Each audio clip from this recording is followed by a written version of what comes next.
जानते हैं कि 2014 से लेकर 2022 के बीच में एजेंसियों द्वारा, ईडी, सीबीआई जैसी एजेंसियों द्वारा जितने मुकदमे नेताओं पर करे गए, उसमें से 95% मुकदमे बीजेपी के राजनीतिक विरोधियों के खिलाफ, यानी कि बीजेपी के पॉलिटिकल ओपोनेंट्स यानी कि विपक्षियों के खिलाफ किए गए।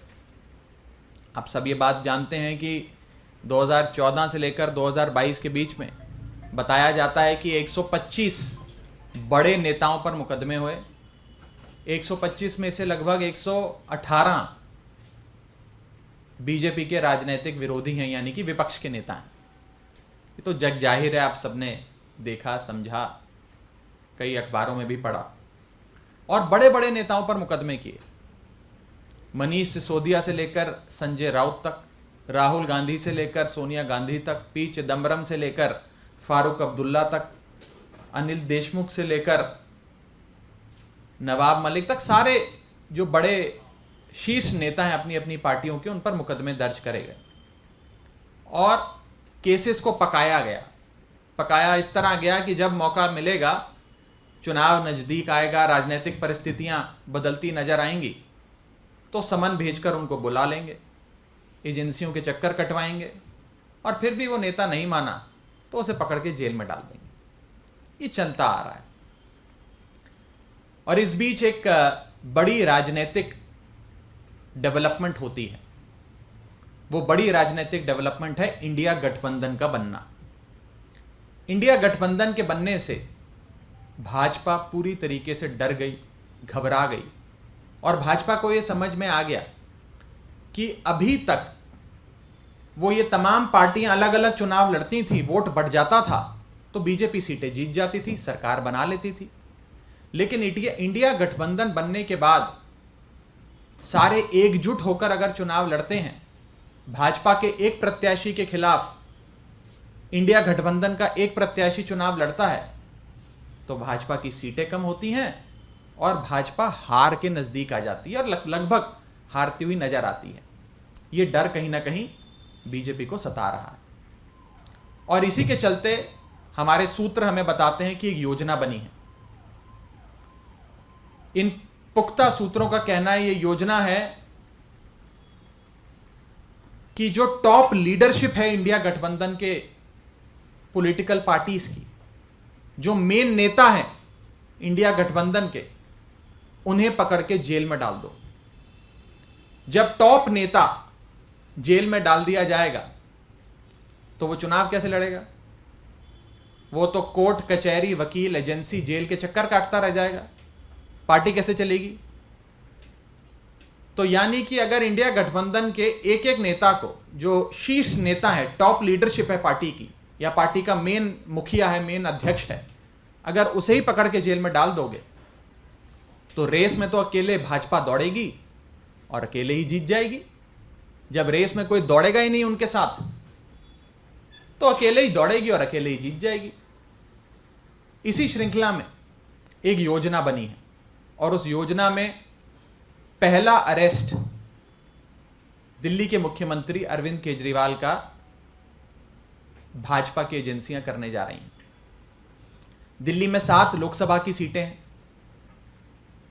इंडिया गठबंधन अगर एकजुट होकर लड़ता है तो 7 की 7 सीटें बीजेपी हार रही है। आप भी जानते हैं, हम भी जानते हैं। और ये 7 की 7 की सीटों की हार बीजेपी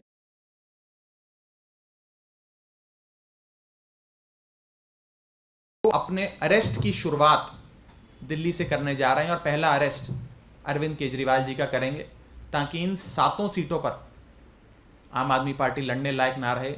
जब नेता ही नहीं होगा तो पार्टी कैसे चुनाव लड़ेगी?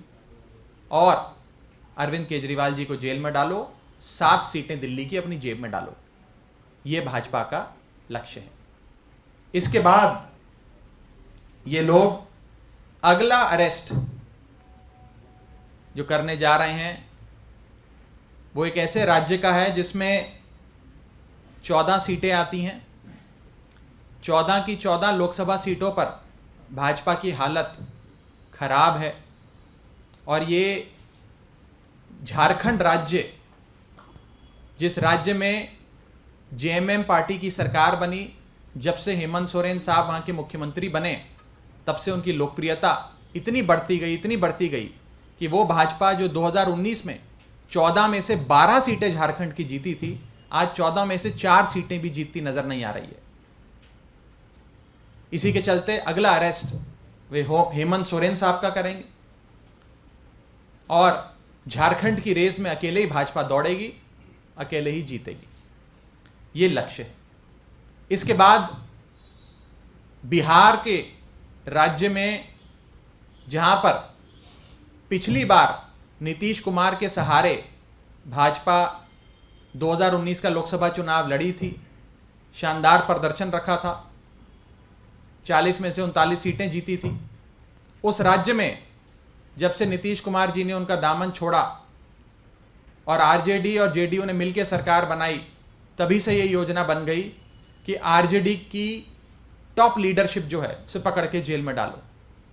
इसी श्रृंखला में अगला अरेस्ट आरजेडी के नेता तेजस्वी यादव का हो सकता है, ताकि आरजेडी पूरी तरीके से बैठ जाए और बिहार में चुनाव लड़ने लायक ना रहे। रेस में अकेले भाजपा दौड़ेगी, अकेले जीत जाएगी। इसके बाद अगला राज्य जहां पर भाजपा की एजेंसियां अपनी दस्तक देने वाली हैं, वो है वेस्ट बंगाल।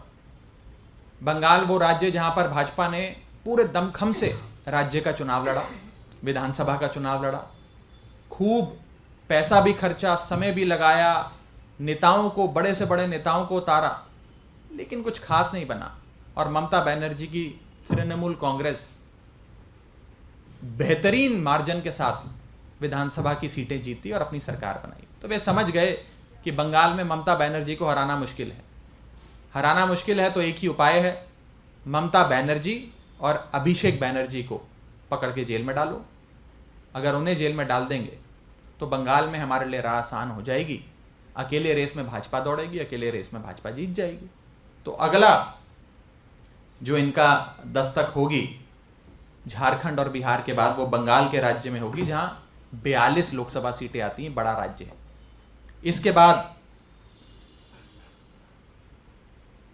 दस्तक दी जाएगी केरला में, जहां पर विजयन साहब मुख्यमंत्री हैं।